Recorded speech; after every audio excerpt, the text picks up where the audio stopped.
This is an iHeart podcast. Guaranteed human. This is Tamra Judge from Two Teas in a Pod with Teddy Mellencamp and Tamra Judge. Tamra here. As you know, my dog Rugby is like one of my kids, and I don't play around when it comes to taking care of him. Chewy is where I get everything he needs. He loves food, so always stocking up on treats and toys from Chewy, which my husband Eddie likes to buy for him. It always shows up fast, which is exactly how I like things. Chewy also handles the serious stuff, prescriptions, pet insurance, and the telehealth vet visits. And now they're opening up vet clinics across the country. And their 24/7 customer service, they just understand pet people. Plus, with Chewy's 1-year satisfaction guarantee, trying new things is never stressful. Chewy just makes caring for Rugby easier, and that matters to me. For life with pets, the answer is Chewy. Save $20 on your first order with free shipping at chewpanions.chewy.com/teapod. Joy is essential, and it's also elusive. But now, there's a new and exciting way to start your journey toward a more joyful existence. Joy 101. It's a new podcast hosted by me, Hoda Kotb. If you're craving inspiration, support, and useful tools to maximize your joy, tune into these candid, uplifting, and moving on-air chats. Listen to Joy 101 on the iHeartRadio app, Apple Podcasts, or wherever you get your podcasts.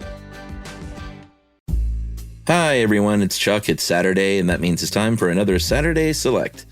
This one was originally released May 10th, 2018, and it's pretty terrifying because it's about drowning. It's actually very sad.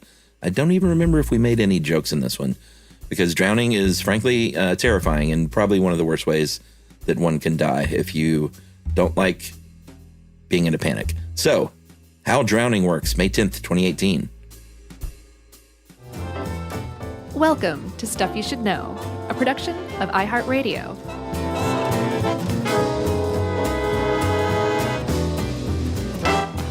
Hey, and welcome to the podcast. I'm Josh Clark, and there's Charles W. Chuck Bryant, and Jerry's over there, so that makes this Stuff You Should Know. Hi. How you feeling? Kind of upbeat, positive? Well, I will say that this topic, I felt like I was having a panic attack while researching and reading this stuff. Me too. Like I noticed I felt like I couldn't breathe at some points. Yeah, it was, and we covered a little bit of this in Worst Ways to Die many years ago. Yeah. But boy, oh boy, drowning is no picnic. No, it's not. And one of the things that I'd always heard about drowning is that like it was actually a very peaceful experience. I don't think that's the case. Yeah, I don't like, obviously no one can say for certain, but it doesn't seem to be, at all. And it seems to be like actually not a good way to go. Well, I mean, you probably could if you, and this is giving something away early, but one of the possible outcomes, aside from death and morbidity, which is you develop an injury or disability because of what happened, is... Aren't you on record for hating that word? Morbidity? Yeah. I don't know. I don't like it. All right. Well, my apologies. Go ahead. And no morbidity. So you could ask someone who suffered drowning with no morbidity, like, was it peaceful? And they'll probably be like, nope. Well, that's where I got that from was, online if you go, and you got to take it all with a grain of salt because there's plenty of 14-year-olds who like to just make stuff up. Sure. But there are, threads on Reddit and other places that basically are supposedly people who have survived drowning. And I didn't find any that were like, it was actually very peaceful. My brain flooded with endorphins and I was ready to go into the light. Mm-hmm. Instead, it was more like, I saw one that said it burned like lava. Yeah. Which, I mean, if you think about it, if you've ever had something go down the wrong pipe or whatever, think about how much that hurts your chest. Yeah. Well, Chuck, we're here to tell everybody that what you experienced where you took a drink of Coke and it went down the wrong pipe, that didn't go anywhere near your lungs. Right. That was the least of what can happen to you. And it just hit your epiglottis, which is that flap that converts your trachea into your esophagus, right? Yeah, that flap that's like, sometimes I want to work and sometimes I want to scare you to death. Right, but zero Coke went into your lungs when that happened. So imagine how bad that is. That was just your epiglottis. It actually gets way, way worse when you actually are drowning. Yeah. And you said something that we really need to point out here, because for as long as people have been drowning, since people have been people. Right, exactly. So for as long as people have been drowning, we still have only very recently begun to make universal definitions of what drowning is. Yeah, it's 2002, the World Congress of Drowning. That's a thing. Then they at least had the good sense to hold it in Amsterdam, at least. Right. So they could get their good time on. Sure, afterwards. After the meetings. These are awful. But what they did there was they decided, hey, we need to really codify this, because 350,000 people a year die, and it's the third most common cause of accidental death around the world. Mm-hmm. So let's really kind of classify this stuff so everyone's on the same page moving forward. Yeah, because everyone wasn't on the same page. And actually, if you follow media reports, people still aren't on the same page. Oh, There's sure. a lot of unclear terminology that the medical community doesn't recognize, but that the media uses pretty frequently. Oh, yeah. There's pretty widespread misunderstanding that drowning is not death. It's a way you can die, but it's actually a specific type of injury that starts with your epiglottis, as we'll see, or your larynx. I'm sorry.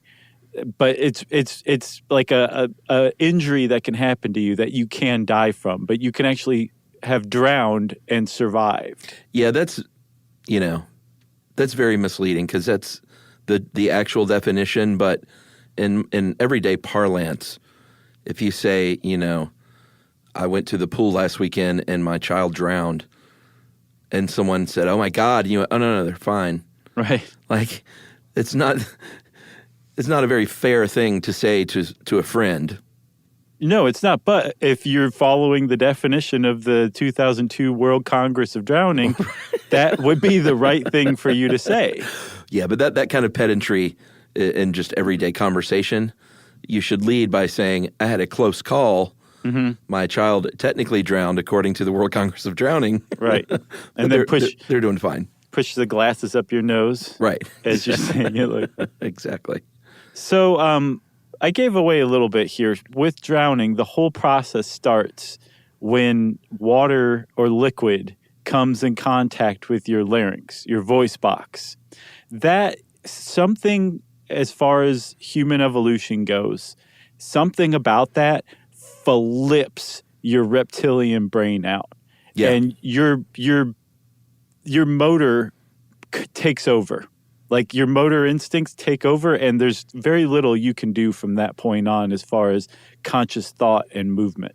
Yeah, I mean, we'll get to that last part later, but you're totally right, man. Like, your body is trying to do one thing, and that is survive this experience. Mm-hmm.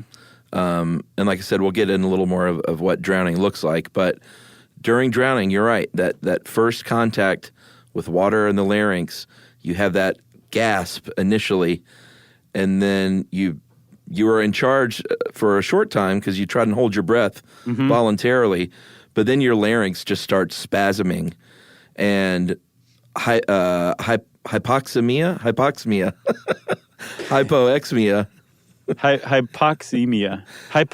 I'll bet. Hypoxemia? No, hypoxemia. Hypoxemia. That's what it said, right? Oh my God.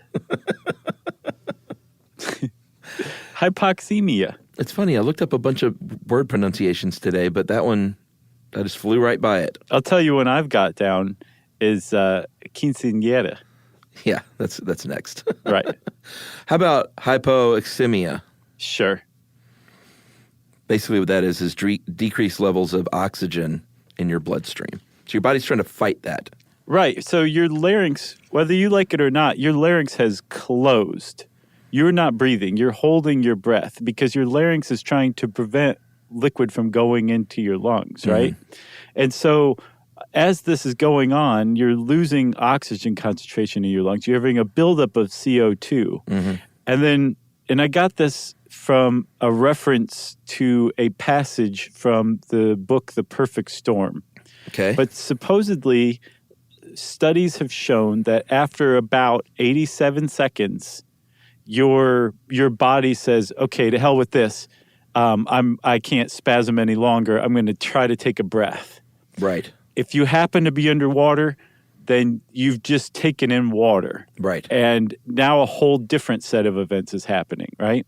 So you're already starting to become sluggish, to lose consciousness a little bit from that lack of oxygen because you haven't been breathing for, say, the last almost minute and a half. But now you've taken in water onto your lungs. And like I said, this changes things, and it makes it way, way worse. Well, yeah, and before that even happens, your body becomes something called acidotic. Well, how would you pronounce that? Probably that way. Yeah, I would actually listen to that one. It's okay. What is it? It's acidotic. Oh, it is. Yeah, I actually probably would have made it a long O. Yeah, no long O apparently. Okay, well, thanks for going the extra mile on that one. I had to make up for the last one. But that's basically when, like, if that happens, it can disrupt the electrical, your wiring to your heart, and you could go into cardiac arrest, and that's sort of near the beginning of this process. Right. So just bookmark that, everybody, because all of this is happening before your larynx stops spasming and you open up your airway and take a deep breath. And then if you happen to be underwater or your mouth is just below water level, then you've just taken in a bunch of water in your lungs. Yeah, not good. So what happens when you take water into your lungs is when you look at your lungs, if you can just peer at your lungs, everyone, for a second, you're going to find that they are actually branching increasingly smaller tubes, right? Yeah, this is like elementary school science. Like everyone learned about the bronchi, the bronchioles, the alveolus. That was all kind of elementary school stuff. Right. So the point is that in the alveolus or the alveoli, the little tiny air sacs where you exchange oxygen and carbon dioxide with the capillaries that bring blood to your lungs, there's a little something called a surfactant, and it's this chemical coating around your little tiny air sacs that allow them to open and close, which pumps the oxygen and carbon dioxide in and out, right? It allows for gas exchange. Yeah, it's a very key part of the whole system of staying alive. Yeah, because if your surfactant isn't working, then that alveolus can't open or close, and so you're not breathing, because that's really where the rubber meets the road when you breathe. So if the surfactant is damaged, you can't breathe. And when you take water into your lungs, it goes to the end, to those air sacs, and it depending on the type of water, it messes with the surfactant one way or another. And all of a sudden now, you are not exchanging oxygen and carbon dioxide, which you weren't doing very well already for the last minute and a half. But now the water is totally screwing up that jam. Well, yeah, in the case of freshwater, and this is something I didn't know, it is different depending on saltwater or freshwater. But freshwater, if you're in a swimming pool or a lake or something, it actually destroys that surfactant and the alveoli collapse. And they're just kind of destroyed. In saltwater, it actually doesn't destroy the surfactant, but it washes it away, which to me is sort of like splitting hairs. Yeah.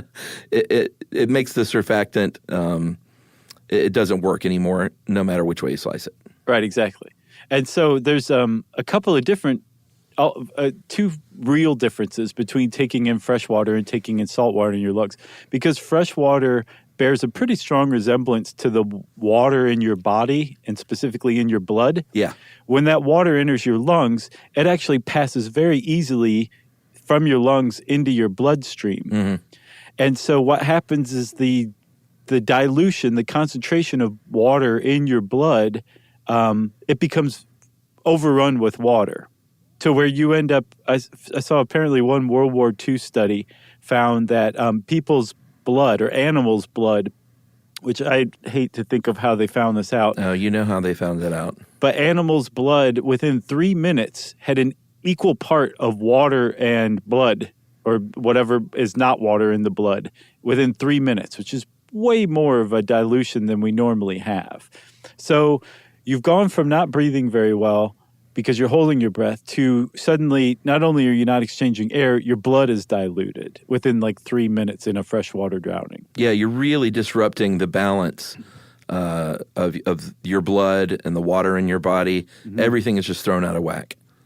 And then with salt water, something else different happens too. That saltiness in the water in your lungs actually draws water out of your blood so that your blood becomes more concentrated rather than more dilute if you drown in salt water. The upshot of all of this is you are in big trouble once water hits your lungs. Yeah, in the case of salt water, again, in 3 minutes, and you know what's happening to the animals because they called it experimental animals. Mm-hmm. So, in other words, they drowned animals. Yeah, I was hoping to dance around that, but yeah, no, that's what they did. That's the reality. In 3 minutes with salt water, experimental animals lost 40% of their normal water volume in their blood. Yeah, it just thickened, which can't feel good. The thing is it takes like, from what I saw, 8 minutes to die. This is actually, as bad as that sounds, this is actually a less quickly fatal process than what happens to you with fresh water in your lungs. Wow. But get this, Chuck. Here's where drowning gets really odd.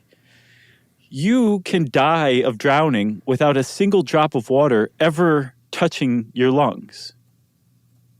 Did you know that? That sounds like a good place to take a break.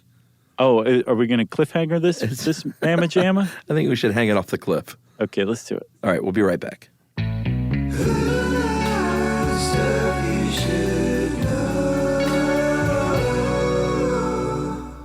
This is Tamra Judge from Two Teas in a Pod with Teddy Mellencamp and Tamra Judge. Tamra here. As you know, my dog Rugby is like one of my kids, and I don't play around when it comes to taking care of him.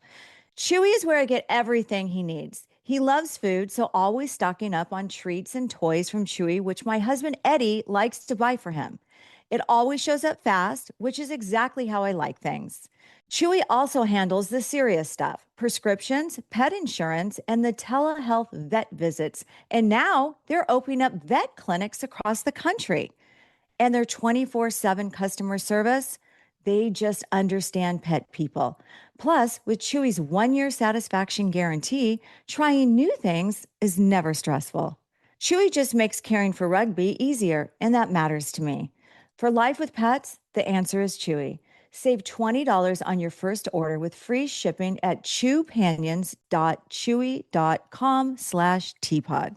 Joy is essential, and it's also elusive. You can't order it, you can't borrow it, or simply hope it into life. But now, there's a new and exciting way to start your journey toward a more joyful existence. Joy 101. It's a new podcast hosted by me, Hoda Kotb. Together, guys, we'll have meaningful conversations with the world's most fascinating people. Entertainment legends, sports icons, wellness experts, and everyday people will share how they find, allow, and experience joy. And I'll offer some of my own tips and takes on seeking a more balanced and harmonious life. If you're craving inspiration, support, and useful tools to maximize your joy, tune into these candid, uplifting, and moving on-air chats. Joy after a breakup, joy as an empty nester, joy after a loss, joy as a caretaker. This new podcast will speak to you. Listen to Joy 101 on the iHeartRadio app, Apple Podcasts, or wherever you get your podcasts.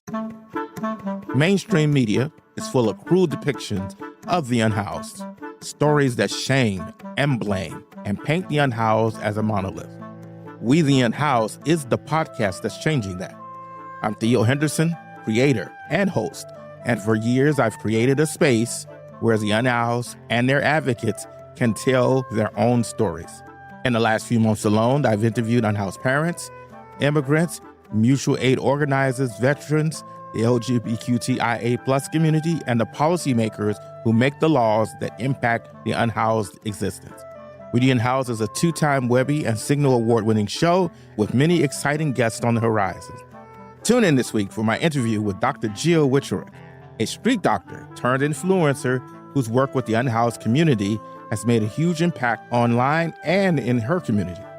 Listen to We the Unhoused on the iHeartRadio app, Apple Podcasts, or wherever you get your podcasts. Here's something that should not be as complicated as it is: getting a racist statue removed. And here's something that should be a whole lot easier than it is: getting a new one put up in its place. As long as there's a politics of race in America, there's going to be a politics of remembering the Civil War. To get to school, I had to go down Robert E. Lee Boulevard. Get to the grocery store, I had to go down Jefferson Davis Parkway. If you're an historian and you leave out half of what the history is, you're not doing your job. I'm Akilah Hughes, and Rebel Spirit Season 2 goes deep on both of those things: the fights, the politics, the people who won, and my personal campaign to add something to the Kentucky State House that's actually worth the wall space. We are more than our bodies. We contain essence. We contain spirit. How do you represent that? They are just fueling a fire that is really catching. You'll see what I mean. Listen to Rebel Spirit Season 2 on the iHeartRadio app, Apple Podcasts, or wherever you get your podcasts.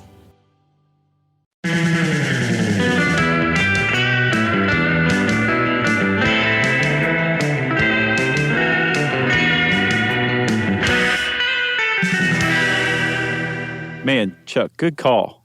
Because even I'm like a little on the edge of my seat, and I know it's coming next. And you know how this thing ends? Yeah. Well, you're exactly right. You don't have to, that can happen, but to drown and die, you don't need to be the TV or movie drowning where you're floating in the water, you're fully submerged. Right, you went down with a ship or something like that. Yeah, I mean, they used to call it dry drowning, and in the media they still call it dry drowning.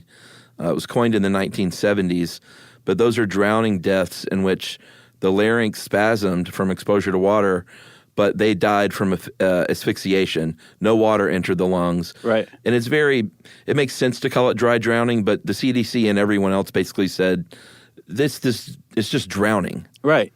It's drowning. Just because there's not water in your lungs doesn't mean you didn't drown. Right, because whether it's the water in your lungs or the fact that you haven't been breathing, you're dying from asphyxiation, and it's a water-related asphyxiation, right? Correct. But it doesn't have to be water in your lungs. But that happens to something like 10 to 20% of people who die of drowning. Yeah. They don't have any water in their lungs whatsoever. They die before their larynx stops spasming.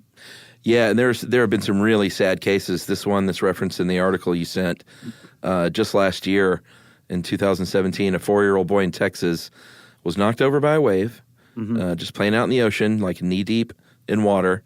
His head did go under for a few seconds, but Dad brings him out of the water. The kid recovers. He gets smacked on the butt and goes off and plays, and everything seems fine. Right. Over the next few days, they think he has a stomach flu. He complains of a pain in his shoulder, and the parents did not get him to the doctor fast enough, and he died in his sleep. And then doctors found a very small amount of water in his lungs. Yeah, apparently it doesn't take much. Something like most drowning victims have something like 4 cc's per kilogram of water in their lungs. So if you're a kid who weighs 50 pounds, that's 3 ounces of water. Yeah. Right, to die from that, right? But the thing that scared everybody, scared the bejesus out of parents everywhere about this poor kid named Frankie Delgado, he died like days after he had his drowning incident, right? No one knew that could happen. And this is one of the ways the media is not helping things. They call this dry drowning too. Right. That was never even called dry drowning. This one's called secondary drowning. But again, if you go to like the CDC or the World Health Organization, they're like, those don't exist. Stop calling them that. It's drowning, and you can actually die of drowning days afterward. But the thing that was really misreported about Frankie Delgado and then other kids like him is that it gives the impression that, Dad picked him up, spanked him on the bottom, and he went along his way, and he was totally fine, then all of a sudden drops dead 3 days later. Right. That's not how it works. The kid their health starts to decline, and usually in cases where this is happening, where it's like a delayed drowning death, their health declines very obviously within 2 or 3 hours of the incident. And it's really bad. It's like they become sluggish because they're becoming hypoxic. They throw up a lot. They vomit a lot. They might defecate themselves. Their behavior changes. It's very obvious that something's very wrong with them. But the problem is most parents don't say, oh yeah, my kid took in some water in the pool a day before. Yeah. and they don't think they just think like Frankie Delgado's parents did, that it's a stomach bug or something like that, when in fact they're actually dying from drowning right in front of their very eyes. Yeah, it's like the head injury that you die of a week later because of whatever, some kind of internal hemorrhaging that you don't even know is going on. Right. Yeah, it is very much like that. Liam Neeson's wife, right? Yes, right. She died in like a ski accident, right? Yeah, Natasha Richardson, and I didn't look it up, but I know it was not that day. Oh, I didn't know that. I don't know how many days later it was, but same kind of thing where there's something going on in the body because of an incident that you don't realize is going on. And in this kid's case, I think he had edema, right? His lung tissue started swelling. Right, it swelled and it could no longer, like it collapsed, the little alveoli collapsed, the gas exchange wasn't going on, and so he had a decrease in oxygen and an increase in CO2, and that's what you ultimately die from drowning, right? Right, but you can also get injured. Brain damage is usually the major complication if you don't die from drowning. You can have that tissue damage in your lungs. You can get pneumonia or something called ARDS, acute respiratory distress syndrome. Right. And there's also usually not usually, but frequently there's a comorbidity with a drowning, which is like a head or neck injury, a spinal injury. If you dive into the shallow end of the pool and you break your neck, you're going to start drowning like immediately because you just lost consciousness and you're underwater. Ugh, man. So there's, as we'll see in talking about treating drowning, you want to be aware that there's a good possibility that the person's neck is not quite right. Yeah. So here's one other thing that I knew before, but I had learned at one point, and it really opened my eyes. Every representation of drowning I've ever seen in any movie, on every TV show, in every book, in every song about drowning, they got it wrong. It's just wrong. It doesn't look anything like what we've all been led to believe it looks like or sounds like. Well, yeah, I mean, that is true if you are actually drowning. But what you're talking about that you usually see in the movies, if they end up getting pulled out of water and they're fine, is just called aquatic distress. So when you're splashing around and yelling, you aren't drowning at that point. No, you could call it pre-drowning. Yeah, it's aquatic distress. That means you can't swim, you're panicking, and you feel like I'm in big trouble. So you're waving your arms and screaming. When you actually start drowning, this guy named Francesco A. Pia, he's a PhD, he defined what's called the instinctive drowning response, which is nothing like you see in the movies. It's very quiet. Right. And your body, like we mentioned earlier, your body's instinct kicks into gear. And it's not trying to wave for help or yell. It's just trying to survive and get another breath and keep that face above water. Right. It's like all hands are on deck to keep you upright in the water. That's the whole point. Literally all hands are on deck if the deck is the water. Right. You know? Yeah, no, it's true. That's why I said it. So the thing is, though, Chuck, with that aquatic distress thing, it doesn't always precede drowning.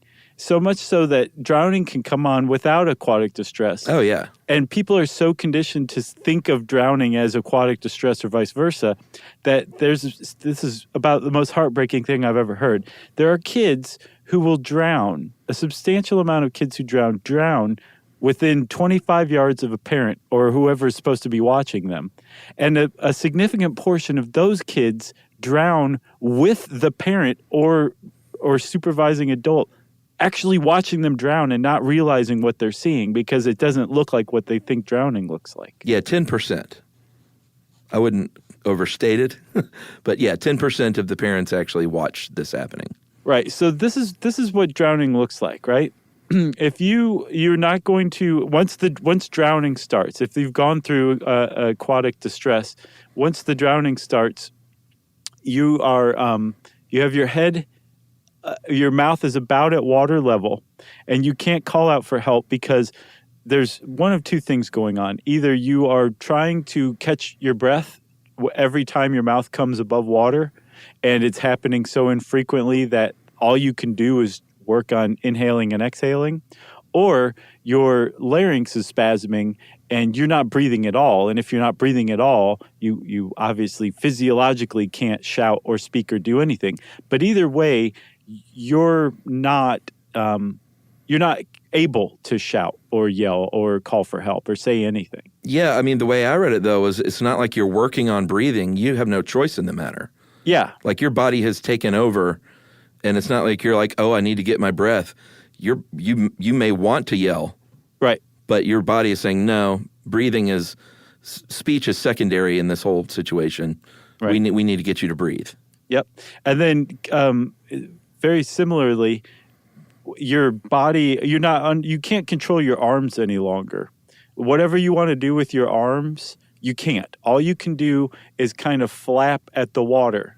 And the whole point of that is to keep your head above water as much as possible. One thing that I saw, Chuck, that I don't know if you figured out, I can't figure it out, but one of the things about the instinctive drowning response is you're not kicking. You're just using your arms. I don't get that at all. Yeah. I mean, it says no evidence of a supporting kick. I don't know about that.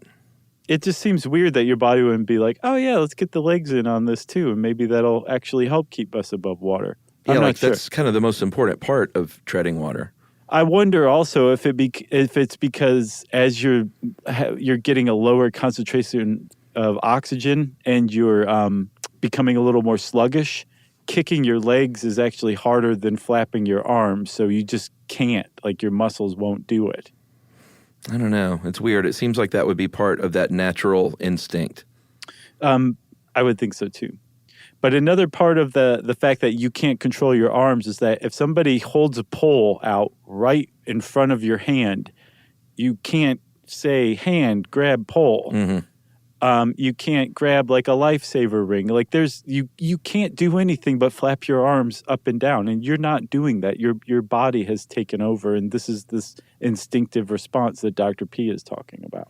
Yeah, and when they say you're not using your legs, that you're completely vertical in water, I don't know. That's the part that doesn't make sense to me. You can still be vertical in water and treading water and kicking. Yeah, I don't understand it either. Yeah, maybe someone can fill us in on that one.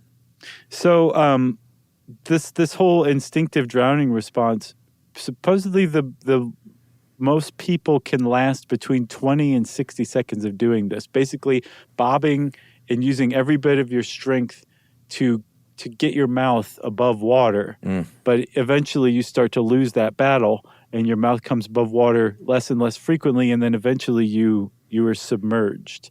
And if you see somebody whose head is low in the water and their mouth is at water level and their eyes are closed, or they're just kind of blank and glassy, or their hair is over their eyes, you're looking at a drowning person and you want to help them. Yeah, I thought that hair over the eyes was interesting because there must be just an immediate response when you get out of the water to wipe the hair from your eyes. Mm-hmm. Think about how annoying it is. Well, that's got to be it. So if you see someone come out like the creature of the Black Lagoon, that's not a good sign. Yep. If they're gasping and they're doing this, that's another one too. If they're trying to swim but they're not actually moving anywhere really, or if they're trying to roll over on their back and they're unsuccessful, these are all signs of drowning. Yeah, I mean, I was a lifeguard for a few years, and it's, I think and they tell you in class, that you're used to the movies, and you got to really keep your eyes out. You can't just be flirting with the girls. Oh, yeah. Waiting for someone to yell and scream because they're kicking in aquatic distress. Right.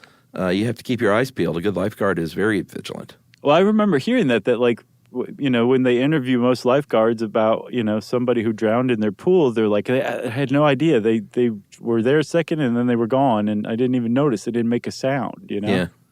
So, yeah, you just hit the nail on the head, whether you're a lifeguard or whether you're a mom or dad or a au pair or whoever, your focus has to be on the person in the pool that you're in charge of. Should we take a break? Yeah, let's. All right, we'll come back and we'll talk about what to do and how to treat a drowning victim if you are so unlucky.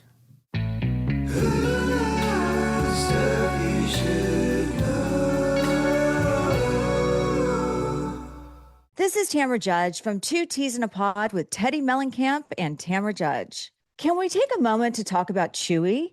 I get everything for rugby from Chewy. His food, the treats, I'm constantly reordering, the toys he destroys in minutes, even his supplements.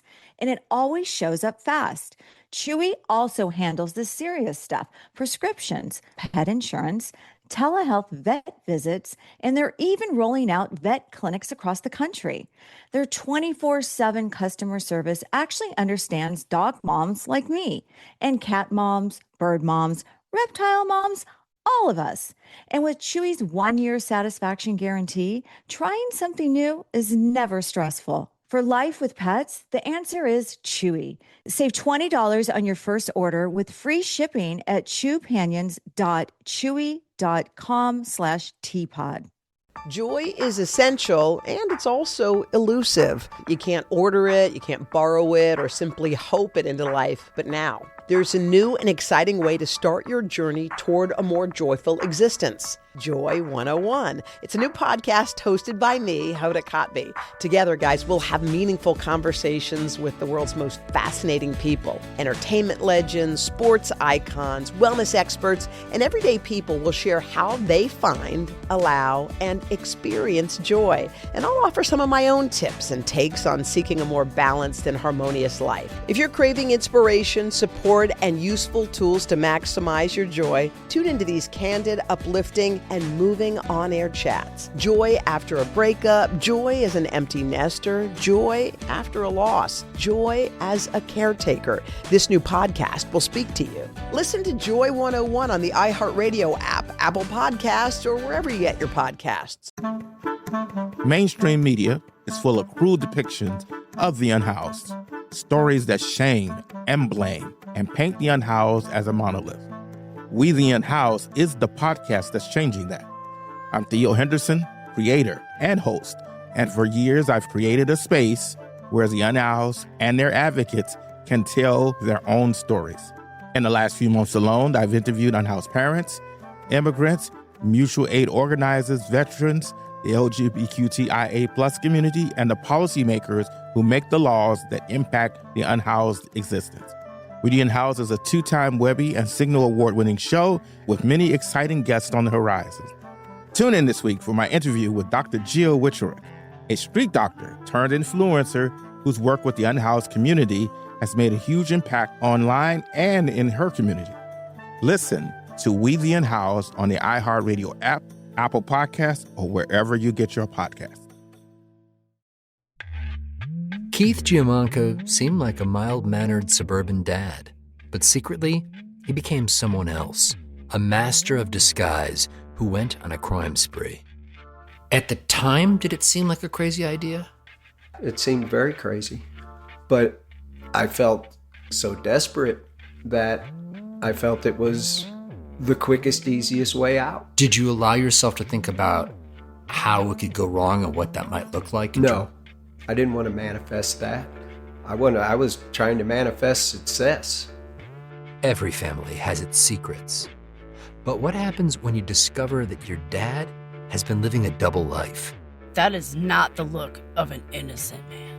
This is going to change my life and my family dynamic forever, because everything that had existed prior in my reality is now untrue.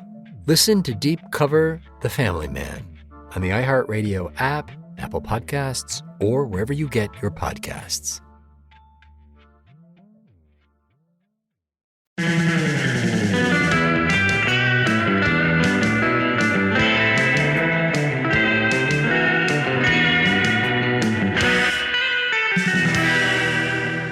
All right, so let's say someone has drowned.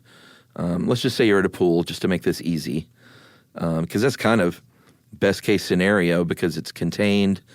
There is usually some sort of rescue equipment on hand. Mm-hmm. It's not like you're on the beach and you're like, I need a defibrillator.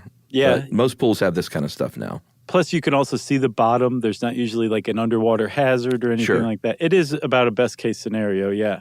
So the AHA, the American Heart Association, said that if possible, like if you're not by yourself, do the common sense thing, which is to send one person for help or to call 911. These days with phones everywhere, it's I'm sure increased response times. But and if you have a defibrillator, go get that thing, or have your buddy do it. Mm-hmm. Bring it to the victim's side. Assess the situation. Like, are they breathing? Do they have a pulse?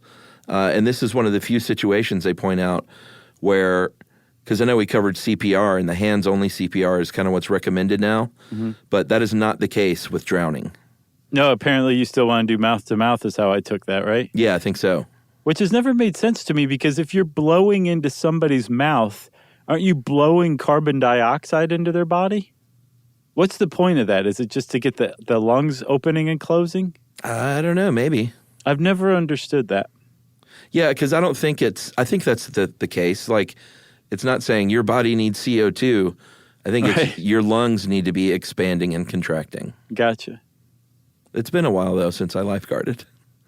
Yeah, but I mean, and it used to be like, yeah, you do chest compressions and then mouth to mouth, and then they said, no, just do chest compressions. So I was surprised to see that with drowning, they're like, do both. Right. They're back with that. And then also, don't forget, while you're doing all this, keep in mind that the person's neck might need to be supported or kept at a certain straight angle, because they may have injured themselves. That may have caused the drowning to begin with. Yeah, like if they dove in or whatever. Right. So if they're breathing, but they're not awake, then roll them over on their side, because, they might vomit and asphyxiate that way, which, the way Bon Scott went out. And I believe some other rock stars have gone out that way. John Bonham, Janis Joplin. Oh, did they all asphyxiate from vomit? Yeah. Irving Berlin. Really? No. I don't know. I was just trying to think of musician least likely to asphyxiate on his own vomit. Oh, well, I think that's Benny Goodman. Yeah. Although he partied. Did he? No, I'm just being contrary. Okay. We have to lighten this thing up a little bit, right? I know, it's hard. Looking for jokes in here, it's tough. So let's see. You got somebody who's breathing but unconscious. Roll them on their side. Mm-hmm. Somebody who's not breathing and doesn't have a pulse. You do CPR. Mm-hmm. You want the EMS to get there as fast as possible. But CPR for, whether it's a heart attack or whether it's a drowning, if you can do CPR, you can prolong the amount of time it takes for the EMS to get there. You're just staving off like irreversible damage by doing at the very least chest compressions. Yeah, absolutely. So one thing that I did not know that I ran across, Chuck, is there's actually a tremendous amount of racial disparities when it comes to drowning.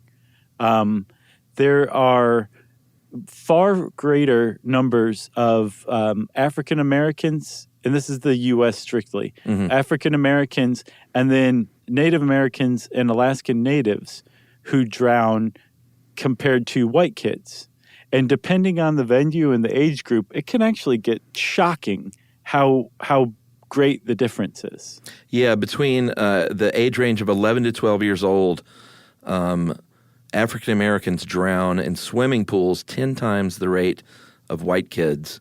10 times. And this is something I did know, because the pool I lifeguarded, where I lifeguarded for 3 years, was majority African American kids.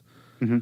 And they, we got not special training, but we got, we were told that by the lifeguard company. Like, it was a huge lifeguard company that supplied lifeguards all over the city. Like taxis. Yeah, exactly. So at my pool and pools like that, they, we had little breakout sessions for us. We were like, hey, listen, it is a systemic thing in this country where little black kids don't learn how to swim as often. And, the CDC has done studies, and there's a professor in Montana named Jeff Wiltz who wrote Contested Waters, A Social History of Swimming Pools in America.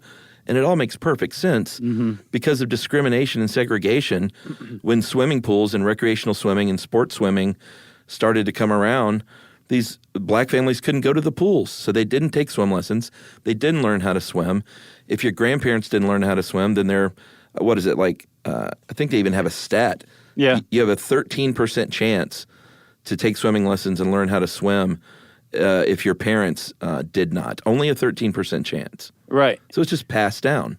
Yeah, and it's just odd that it coincided where a surge in popularity of pools and swimming in America coincided with two of the times when segregation was most strictly enforced in America too, the 20s and 30s and the 50s and 60s. Yeah. And so, as a result, African Americans missed out on swimming, and it's intergenerational and passed down still to this day among African American families. Not all of them, obviously, but there are plenty out there who are like, I don't know how to swim, and I'm very much afraid that if I get you near a pool, you're going to drown. Right. So I don't even want you taking swimming lessons because I don't want to mess with that kind of thing. And so, like you said, it becomes intergenerational.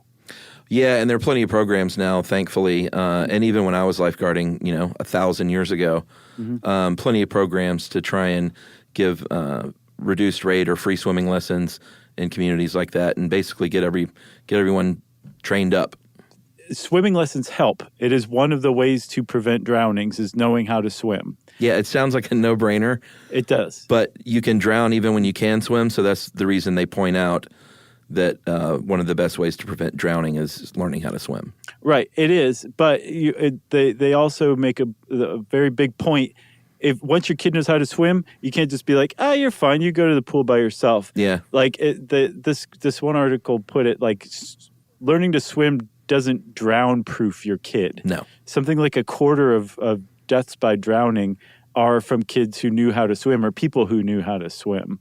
So it's good to know how to swim, and it probably will help at some point, like anytime you get into a pool, but it doesn't drown-proof you, and you need to also be smart in other ways too. Yeah, I mean, we're literally right in the middle of swim lessons for our daughter, and at approaching 3 years old, and it's tough, man. She doesn't like getting her face in the water, so there's that's just smart. Well, yeah, that's a good instinct probably, but not when you're trying to teach your kid how to swim. That's problematic. So it's a slow process in our case. Other kids take to it like a duck in the water, as they say. Yeah, I did. I still remember taking swim lessons, and I was a pretty little kid myself, but I remember the one thing I hated about swim lessons is that I had to leave in the middle of Thundar the Barbarian on Saturday morning cartoons, so I never really got to watch a single full episode of Thundar. Then the other thing I remember is realizing that as I was swimming toward the swim instructor, I wasn't getting any closer, and it finally dawned on me. I was like, you're moving further away. Oh, that old trick. And she was like, no, I'm not. And suddenly I was like there, But I remember being like, oh, there's such a thing as guile and deception. I had no idea. Now I learned it thanks to my swim instructor. Yeah, my deal was I was terrified of swimming and swim class. What were you terrified about? Drowning. Oh, were you? Okay. Yeah, my brother and sister went to swim class. They learned how to swim. I refused. I was really scared. I would not go out of the shallow end for many years. Aww. I know. I was a little scaredy cat. But my mom, I remember very distinctly when I was kind of old, man. I was like 6 years old. And she didn't threaten me, but she said, hey, listen, you're going to take swim lessons in like July. You've got to learn how to swim. July is go time. And this was, and I'm making up dates, but let's say it was July. And then in June, we went to visit my grandparents whose neighbor had a pool. And we were doing that thing where you hold on to the edge of the pool and get a bunch of kids and go around and around and create like a little whirlpool. And I remember very distinctly taking my hands off earlier and earlier and taught myself to swim that day. Oh, cool. And it was because it was kind of a current and people in front of me and behind me. And I just started letting go a little sooner and a little sooner in the deep end. And before you know it, I was doing a very rudimentary dog paddle. And that led to very poor swimming, which I still have today. Were you swimming around and you're like self-taught? Yeah, I had a T-shirt that said self-taught, back off. Self-taught swimmer. I'm still not a good swimmer. I mean, I can swim fine, but I'm not, as far as swimming strokes and proper swimming, I'm terrible. I can do a swimming stroke. It's not any good, but I can do the technique of it. But I was on a swim team. See, I never was. It was the worst swim team in the league, and I was the worst member of the team. Yes. So worst swimmer in the county. That was your nickname. My worst was pretty much. My worst was the backstroke, and the coaches would always put me in a backstroke. I'd be like, "Please don't! Like, why are you doing this?" And now as a grown up, I know because they were just like, "We're losing anyway. We're going to watch Josh do the backstroke." Every time I did the backstroke, I would end up like 2 lanes over. I was just about to say, I bet you went to a different lane. Yeah, and when I bumped into the other kid, they would inevitably stand up, and so we'd both be disqualified because I couldn't stay in my own lane. And then the coaches just thought that was hilarious. Yeah, I was never on a swim team. And that's where you learn how to do it properly, you know. I mean, I can ape those strokes from watching the Olympics, but it's nothing close to, I mean, I can't do butterfly, obviously. I'll teach you this summer. Okay. Butterfly is definitely the hardest. Man. But the breaststroke, it's nice. It's a good stroke. I'm teaching you to swim this summer. Some strokes, okay? Yeah, I mean, I can do a rudimentary breaststroke, but it looks more like I'm just kind of bobbing up and down. I'm really not going very far. Yeah, but if you do it, you're like, oh, this is what it's supposed to feel like. Right. I know what you're talking about. I've had that sensation before too, but you're just like a frog that ain't quite right, you know? All right, so here's some other handy rules. If you have a newborn or a toddler, anyone basically up to about 4, they say they call it touch supervision. So like never be more than an arm length away because it can happen very fast in a swimming pool and a bathtub. Get off your cell phone, put down your Marie Claire and your Red Book and your Reader's Digest. Or your Men's Health. Sure. Or your Bodybuilders Weekly. Right. Or your Mad Magazine. Yeah. And pay attention to your kid. If you have a pool, you need to have that thing fenced in. Oh, yeah. Or even better these days, they have those excellent, it's not a hard top, but it's between hard and the little soft top that are retractable. So you get out and you go inside and you can cover that pool right up. Yeah, although I think by law you have to have a fence around, like 4-sided fence with like a self-closing gate that also self-latches too. Yeah. And you have to grease it with Crisco so little kids can't climb it. Well, you do that anyway. Right. But it's fun to watch them try. You should learn CPR. You should have all the little life-saving implements at your pool. Oh, another one. I had not thought about this, but if you have a pool, you want to have a landline too, because you need to keep a phone that works right by your pool at all times. Yeah, so you need to be like Thurston Howell and have a pool that made out of a clamshell that a guy in a white tuxedo can bring over and sit down on a side table. Right.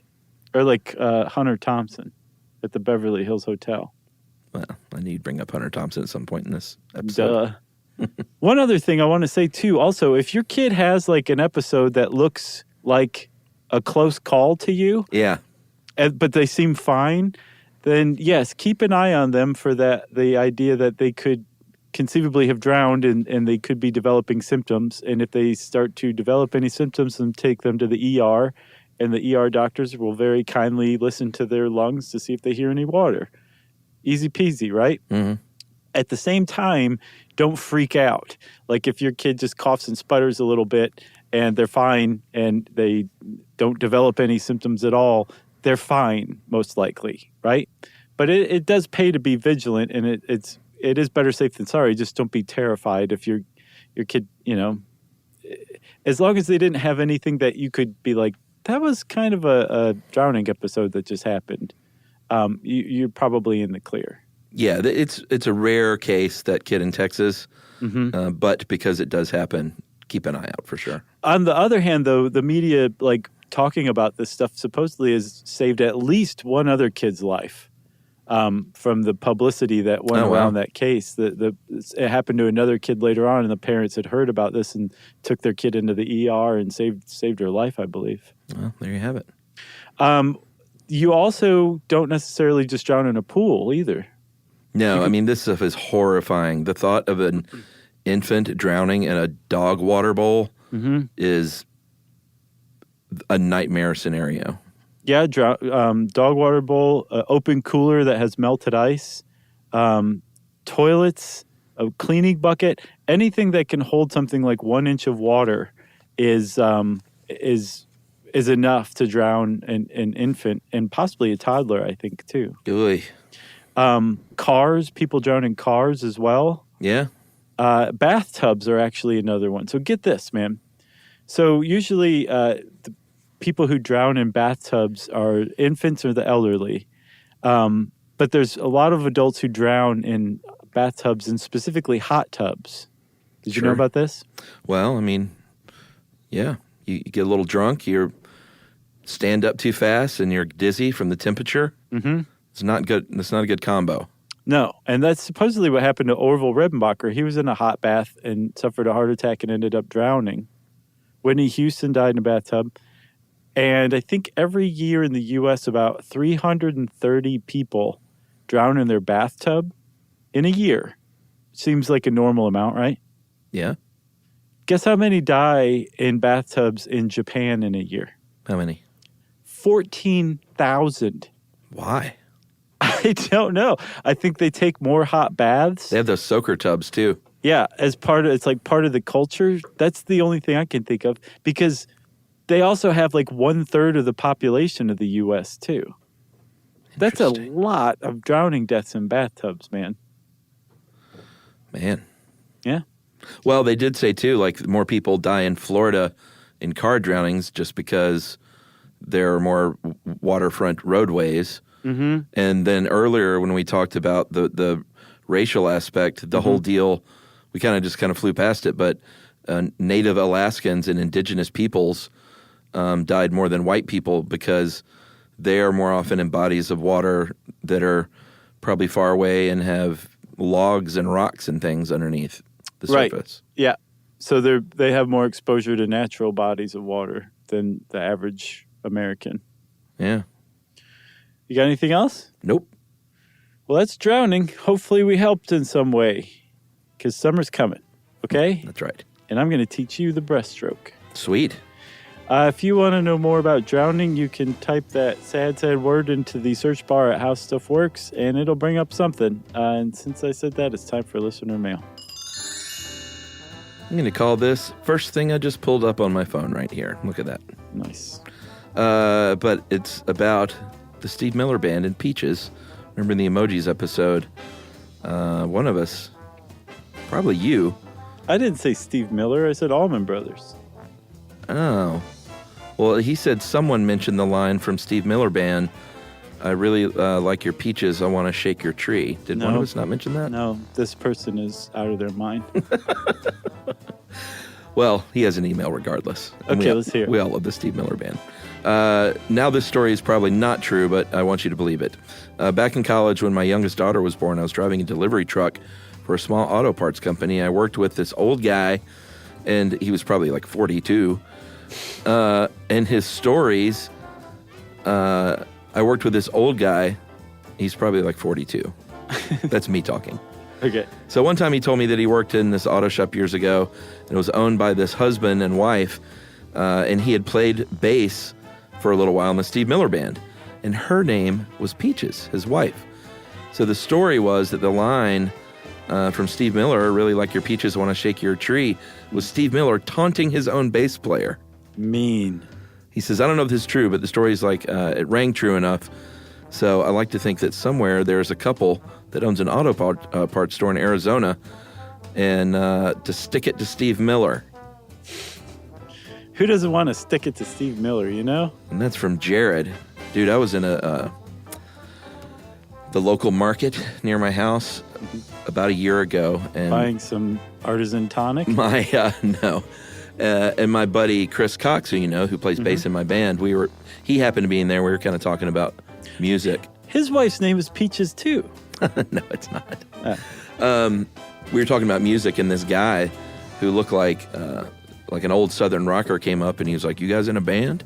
We were like, "Yeah," and he was like, "Me too."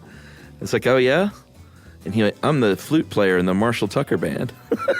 No, and I was like, "Whoa, wow!" Like if Marshall Tucker Band is known for one thing, it's the flute, like for real. What's name off a couple of their fluty songs? Well, "Heard It in a Love Song," "Can't Be Wrong." That one has that famous flute part. What? No. You know that song? Sure, but I can't think of the flute part. Oh, I mean, it's the whole intro. Do do do do do do do do do do do do do. That's all flute. Oh, I guess I never realized that. Anyway, a bunch of their songs have the flute, and he was not the original flautist. Mm-hmm. He's one of these, Marshall Tucker Band's one of those deals where it's like 2 original members. They've had 20 flute players. Like the Temptations or something. Yeah, but I was still impressed. I was like, man, that's amazing. That is impressive. And then like Anchorman, he whipped one out of his sleeve right there in the store. Kicked some candles off of tables and went to town. Yeah, I'd say Marshall Tucker Band is second only to Jethro Tull for flute innovation. Okay, that's who I'm thinking of. They did like Aqua Long. Hey, how about that? We just came full circle. All right, let's just end it. If you want to get in touch with Chuck and me and Jerry, you can send us an email to stuffpodcast@howstuffworks.com. And as always, join us at our home on the web, stuffyoushouldknow.com. Stuff You Should Know is a production of iHeartRadio. For more podcasts from iHeartRadio, visit the iHeartRadio app, Apple Podcasts, or wherever you listen to your favorite shows.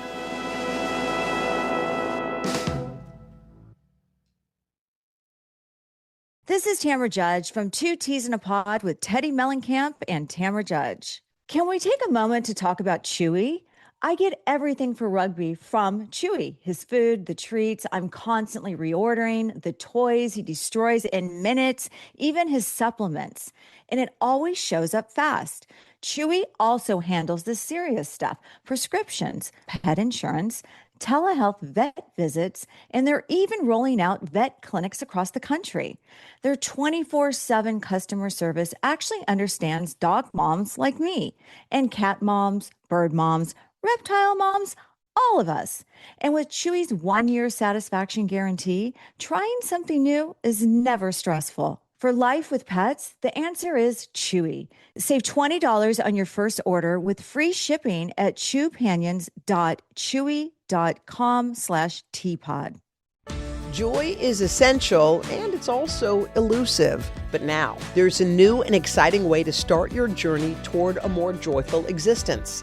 Joy 101. It's a new podcast hosted by me, Hoda Kotb. If you're craving inspiration, support, and useful tools to maximize your joy, tune into these candid, uplifting, and moving on-air chats. Listen to Joy 101 on the iHeartRadio app, Apple Podcasts, or wherever you get your podcasts.